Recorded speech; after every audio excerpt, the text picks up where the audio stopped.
Sampai jumpa lagi rekan-rekan semua. Kisah pemuda kaya yang sederhana. Episode 240. Teman-teman, kali ini kita telah memasuki episode 240. Jangan lupa like dan komen ya. Dan bagi yang belum subscribe, silahkan subscribe dulu supaya teman-teman dapat pemberitahuan jika kami upload cerita terbaru. Dan admin mengucapkan terima kasih kepada rekan-rekan yang telah mengikuti cerita ini. Mari kita dukung channel ini supaya senantiasa bisa terus menampilkan cerita-cerita terbaru dari kisah pemuda kaya yang sederhana. Kita kembali ke cerita. Pada episode yang lalu diceritakan, siang itu Andi menghubungi Lisa dan memberitahukan Lisa jika malam ini mungkin akan merayakan semacam makan bersama di tempat kosnya. Dan akhirnya Lisa pun menyetujui acara itu dan menawarkan apa yang nanti bisa dilakukan. Andi kemudian meminta Lisa untuk pesan makanan sebanyak 50 porsi lengkap dengan minuman yang nanti akan diberikan juga kepada para tetangga tempat kos Andi. Ya sudah mas, nanti aku yang pesan makanan dan minuman. Aku kan pingin teman-temanmu juga tahu mas kalau aku ini calon istrimu, kata Lisa kemudian. Iya Lis, mas Andi paham kok Lis. Tenang saja. Dan itu si Dian kan kerja di perusahaan kamu kan Lis. Mungkin nanti kita bisa minta bantuan Dian juga jika kita kekurangan tenaga Lis.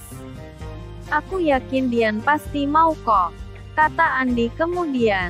Dan tak berapa lama kemudian Andi telah selesai berkomunikasi dengan Lisa setelah sebelumnya Andi menanyakan keadaan dan situasi kantor mereka.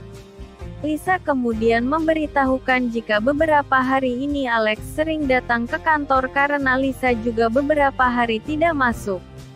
Hari ini Andi sampai di rumahnya pukul 5 sore. Andi saat itu berada di rumah hanya dengan Yogi karena memang Yogi jam 4 sudah keluar dari tempatnya bekerja. Dan jam setengah 5 sore Yogi sudah sampai di tempat kosnya itu. Yok, kamu sibuk gak Yok sore ini? Tanya Andi kepada Yogi. Enggak mas. Yogi tidak sibuk kok. Ada apa ya mas? Kok kayaknya beda dengan biasanya, nanya-nanya aku sibuk apa tidak? Tanya Yogi kepada Andi. Iya Yok. Kalau bisa kamu jangan kemana-mana Yok. Malam nanti mas Andi pingin kita makan bersama soalnya makanan sudah dipesan. Kan sayang Yok makanan yang sudah dipesan kalau sampai tidak kemakan, kata Andi kemudian. Mendengar apa yang dikatakan Andi itu Yogi tersenyum dan kemudian berkata, memangnya ada acara apa mas? Kok tumben pakai acara makan bersama segala? Tanya Yogi kepada Andi. Dan sambil tersenyum Andi kemudian berkata, wah ini agak kejutan Yok. Nanti saja infonya akan disampaikan pas acara. Dan mendengar perkataan dari Andi yang tak mau berterus terang itu kini Yogi menjadi terlihat penasaran. Wah ada apa ini? Gak biasanya mas Andi seperti ini, kata Yogi di dalam hatinya. Sepertinya akan ada info yang bagus malam ini, batin Yogi kemudian. Ada acara apa sih mas malam ini? Tanya Yogi kemudian. Dan sambil tersenyum Andi berkata, ini Yok nanti abis Isya Lisa ngajak kita makan dan sudah dipesankan makanan dan minuman kok. Bolehlah kita sekali-sekali sedikit happy, kata Andi kemudian. Oke deh mas kalau begitu siapa takut. Untuk berapa orang mas? Tanya Yogi kemudian. Dan mendengar hal itu Andi kemudian berkata jika malam ini Lisa memesan cukup banyak karena akan dibagikan kepada para tetangga juga. Wah ini sih kayak orang hajatan mas. Bukan makan-makan namanya, kata Yogi kemudian. Tahu tuh Yok, Lisa mungkin syukuran kali ya. Lumayan banyak soalnya dia pesan makanan, kata Andi kemudian. Wah aku jadi penasaran juga nih mas. Ada apa sih?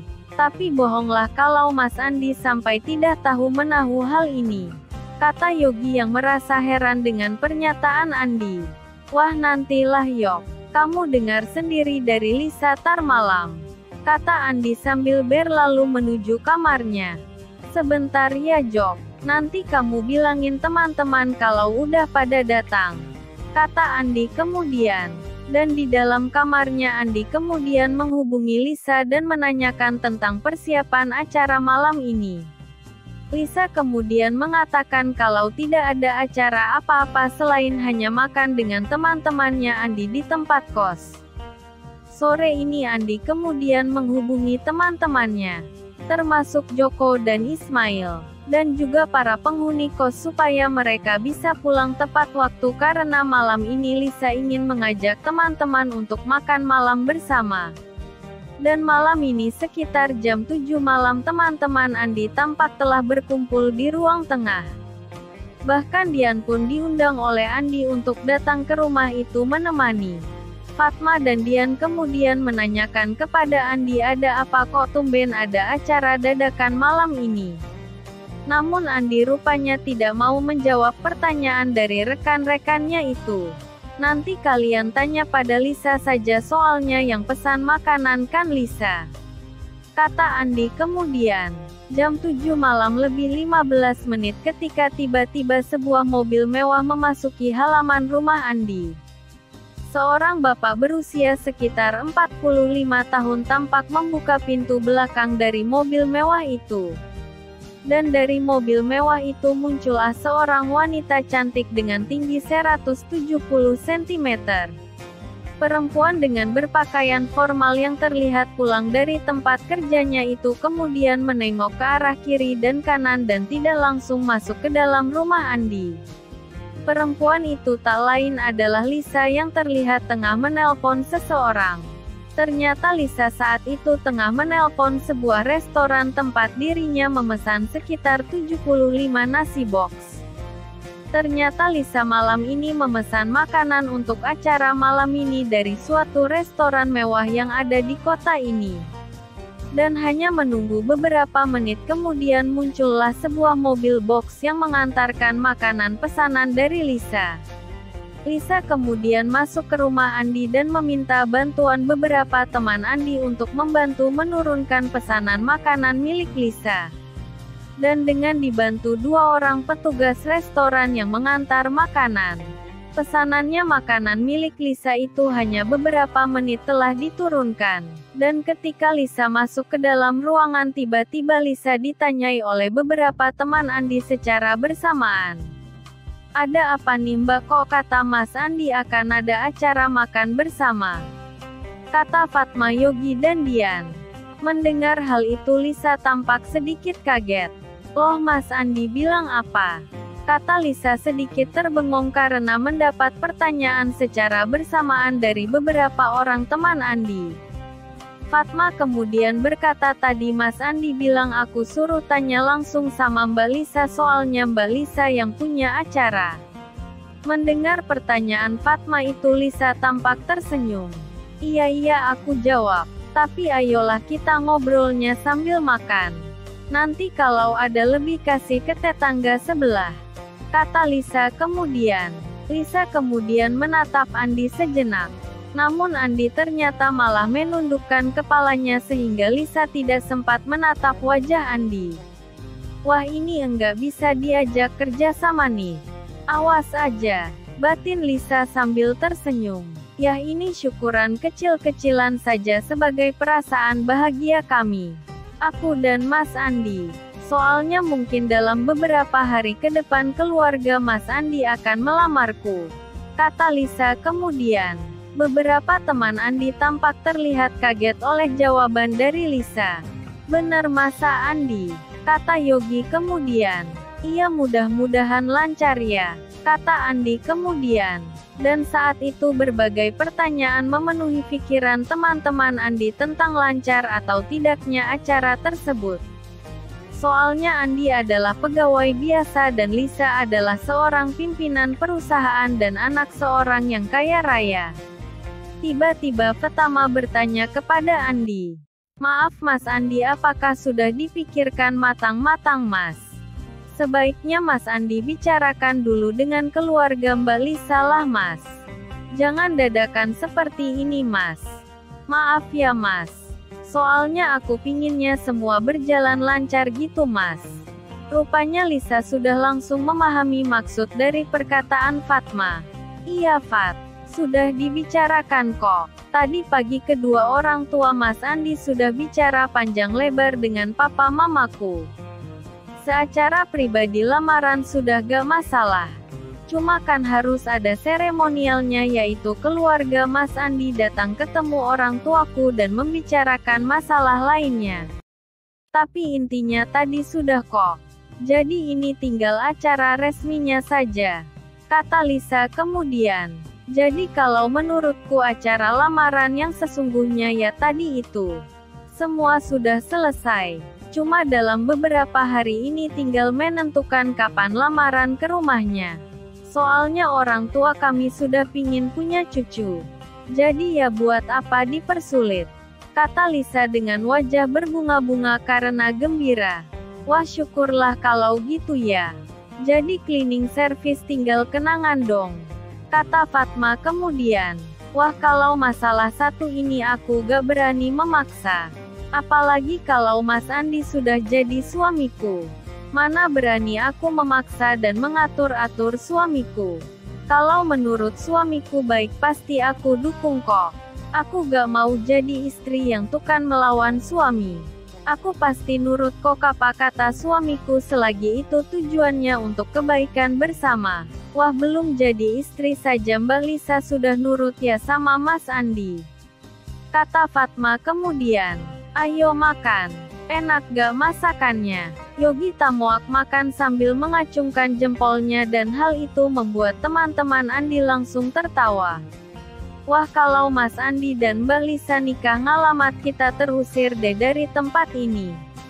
Mau langsung ditempati ya Mas, kata Yogi kemudian. Mendengar kata-kata Yogi itu Andi terlihat tertawa. Wah kalau itu kayaknya gak mungkin Yok. Yang pasti Mas Andi akan keluar dari sini dan nanti yang ngurusin tempat ini mungkin Fatma atau Wawan atau mungkin terserah siapa yang mau saja. Dan aku sih maunya orang ini saja yang di sini. Aku maunya ada sisa kamar di sini biar gak penuh-penuh amat. Dan kamarku tidak aku sewakan. Soalnya mungkin aku juga akan sering main ke sini. Dan untuk sewanya mungkin tetap sama dengan saat ini. Kalau teman-teman keberatan ya nanti kan bisa kita bicarakan kan, kata Andi kemudian. Gila saja Mas kalau masih keberatan dengan aturan yang ada selama ini. Keluar saja dari sini kalau masih gak mau ikut aturan yang ada. Ini saja kami merasa gak enak sama Mas Andi kok, kata Fatma kemudian. Di tempat lain ini sudah 1 juta lebih-lebih. Kita paling bayar 300 atau 400. Itu saja kadang telat-telat bayar. Mana uangnya juga tidak ada yang kita kasih ke Mas Andi. Soalnya yang ngatur duit kan aku, kata Fatma kemudian. Tapi ya tergantung Mbak Lisa juga sih mau ngomong apa. Soalnya Nyonya Andi kan bisa saja berbeda pemikiran dengan suaminya, kata Fatma kemudian. Enggak lah Fat, kalian sudah aku anggap seperti keluargaku. Kalau aku gratiskan kok ini gak mendidik. Aku ikut kata suamiku saja kalau Mas Andi jadi suamiku, kata Lisa yang membuat seluruh penghuni kos tampak senang mendengar kata-kata dari Lisa itu. Iyalah masa Mbak Lisa yang direktur utama disuruh ngurusin kos-kosan, kata Fatma kemudian sambil tertawa. Saat itu seluruh penghuni kos kemudian menjadi maklum dengan kondisi Lisa yang tak mungkin mengurusi kos-kosan ini karena Lisa pasti sangat sibuk dengan posisinya sebagai pimpinan perusahaan. Acara malam ini berakhir sekitar jam 10 malam. Esoknya sekitar jam setengah 9 pagi Andi terlihat berada di ruang cleaning service. Pagi ini Pak Leo kemudian memberitahukan pekerjaan apa yang harus dilakukan Andi. Pagi ini Pak Leo sengaja memberikan beban kerja yang lebih banyak daripada biasanya kepada Andi. Rupanya hal ini sengaja diberikan kepada Andi sebagai bentuk hukuman kepada Andi karena Andi kemarin tidak bekerja, Hari ini Andi diberikan tugas sangat banyak oleh Pak Leo. Dan tugas itu harus Andi lakukan seorang diri tanpa bantuan dari siapapun. Namun Andi hari ini tidak kekurangan akal.